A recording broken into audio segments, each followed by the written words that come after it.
Well, more now on that border dispute between Sudan and South Sudan, and activists and politicians are warning that the region is once again heading towards all-out war. Although Sudan denies it, there's evidence that it's still carrying out bombing raids across the border, and the lack of aid reaching South Sudan is also causing concern. Sky's Dominic Waghorn has more. Mi-24 attack helicopter gunships. These have no civilian use. You're not shuttling. Sudan says it isn't bombing its new southern neighbour. We're seeing Antonov bombers that have been reportedly used to kill civilians in troubling numbers and in positions where they could be used only offensively.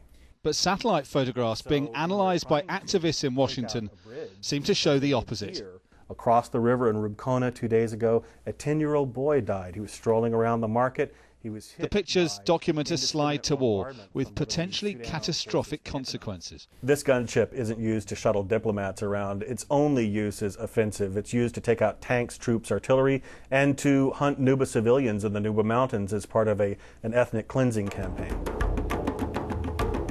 Antonov is coming in, so we're going to go to the caves. Okay, we're moving. We're going. The Spy in the Sky project is the brainchild of George Clooney. The actor also filmed on the ground in the Nuba Mountains earlier in the year, documenting Sudanese aggression towards the people there. 15 bombs hit this tiny village where everyone is hiding in the rocks. Back up.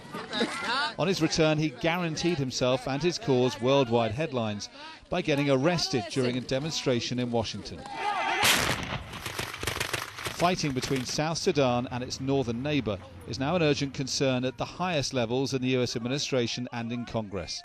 The region's at a tipping point, says Congresswoman Lee, who's calling for action to stop the bombing and let aid in.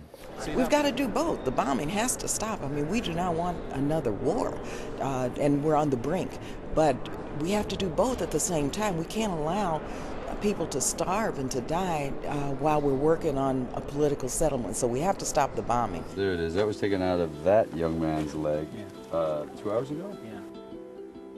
The worrying truth for politicians and celebrities alike is their efforts have so far failed to halt the suffering in a region that now seems close to another disastrous conflict.